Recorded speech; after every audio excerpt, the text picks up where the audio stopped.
Olá! Hoje a gente vai mergulhar numa fonte bem específica e, olha, poderosa. O capítulo 10 do livro Hábitos Atômicos do James Clear. O título é Como Descobrir e Corrigir as Causas de Seus Maus Hábitos. E a nossa missão aqui é ir fundo mesmo, sabe? Na psicologia por trás daqueles hábitos que a gente não consegue largar. A ideia é entender a raiz dos nossos desejos e, quem sabe, aprender a reprogramar o cérebro. O capítulo basicamente inverte a segunda lei da mudança de comportamento.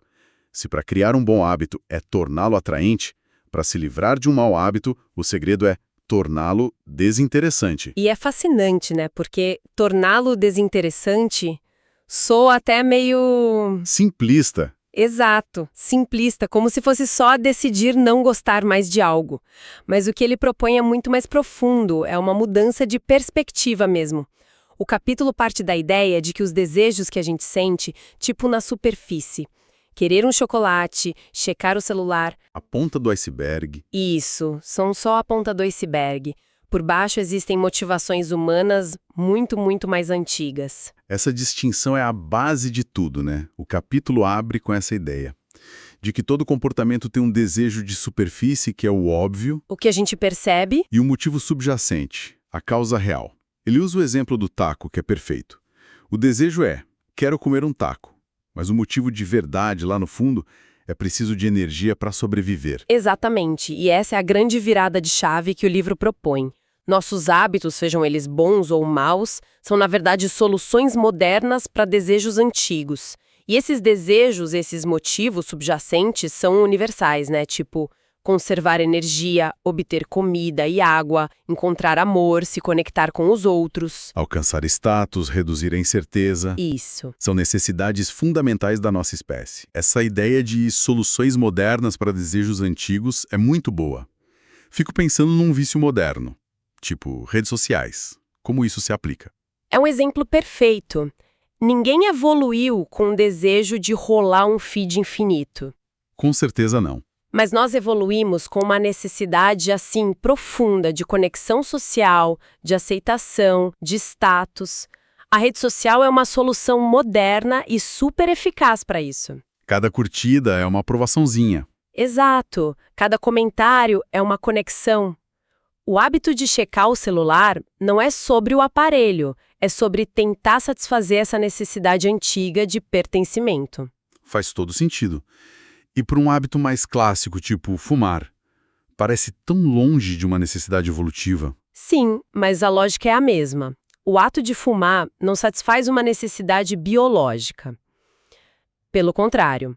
Mas pode ter se tornado uma solução que a pessoa aprendeu por um motivo subjacente.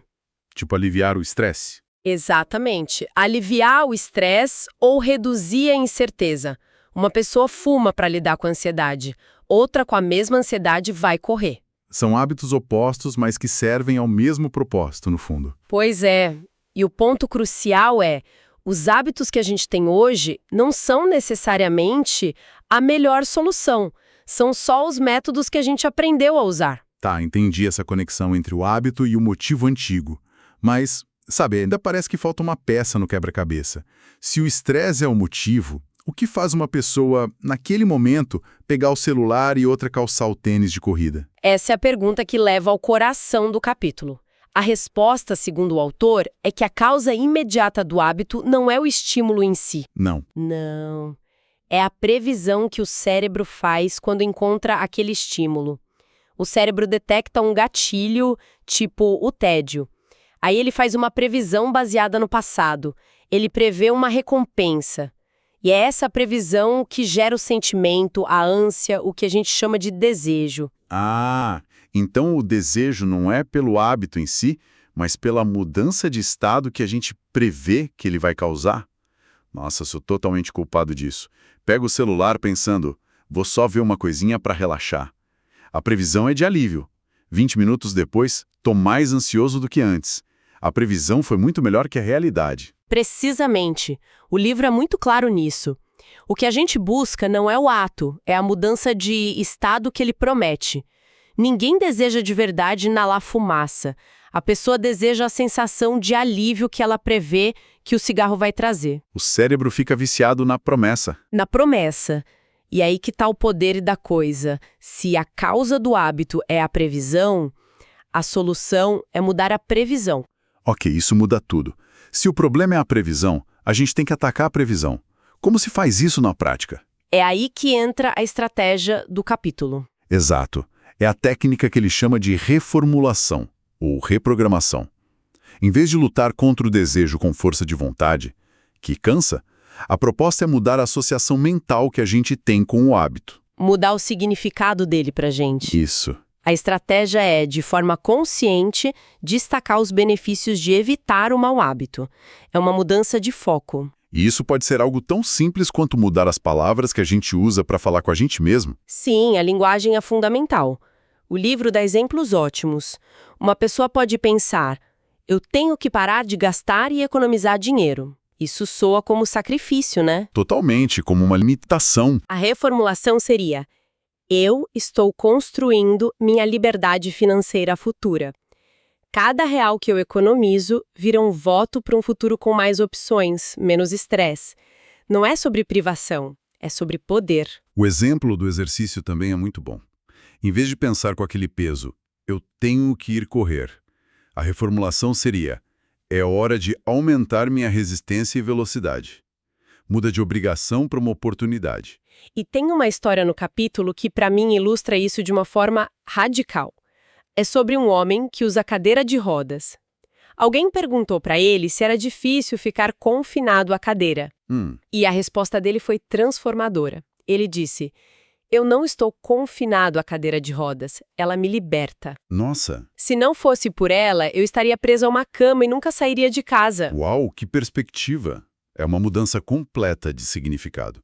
De uma prisão para uma ferramenta de liberdade. É a reformulação em seu estado mais puro. E a gente pode aplicar essa lógica a qualquer mau hábito. Quando a vontade de fumar aparecer, em vez de focar no alívio, a pessoa pensa, isso vai estragar meus pulmões, me deixar com menos energia. Repetindo essa associação, o cérebro começa a mudar.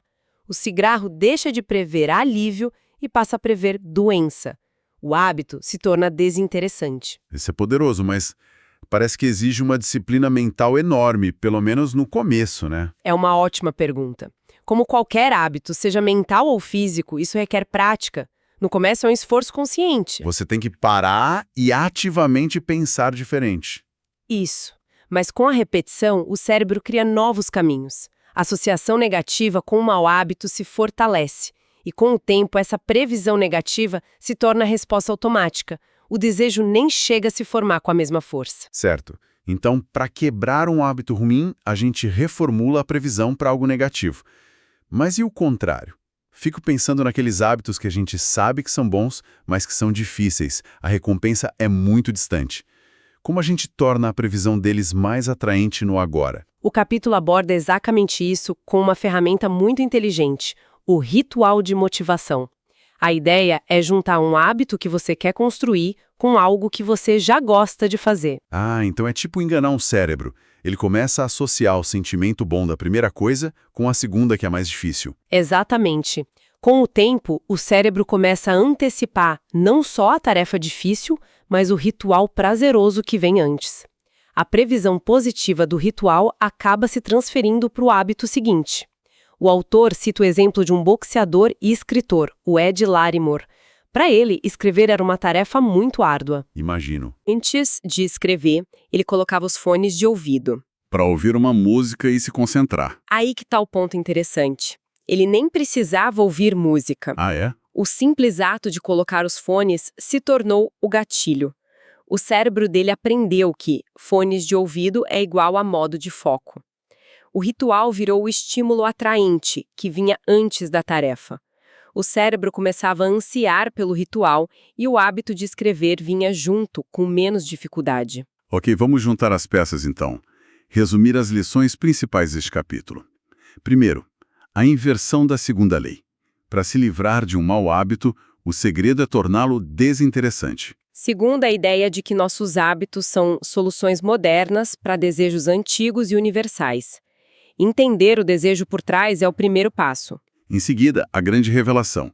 A causa do nosso desejo é a previsão de uma recompensa, não o estímulo em si. E, por fim, a estratégia para agir nisso é a reformulação, reprogramar as nossas associações mentais, destacando os benefícios de evitar os maus. E criando rituais de motivação para os bons. Exato! É um gerenciamento ativo das nossas próprias percepções. Deixa de ser uma questão de ter ou não ter força de vontade, né? Passa a ser uma questão de estratégia, de entender como o cérebro funciona. Sem dúvida. E para deixar uma reflexão final, o capítulo nos mostra que não somos escravos dos nossos desejos. Nós somos escravos dos significados que a gente atribui a eles. Se um mau hábito parece impossível de largar, talvez a pergunta a se fazer não seja como eu resisto a isso, mas sim, o que eu estou prevendo que este hábito vai me dar? Que necessidade profunda ele está tentando atender? E, em seguida, como eu posso encontrar essa mesma recompensa em outro lugar, de uma forma que me construa em vez de me destruir? A resposta para essas perguntas pode ser o verdadeiro começo da mudança.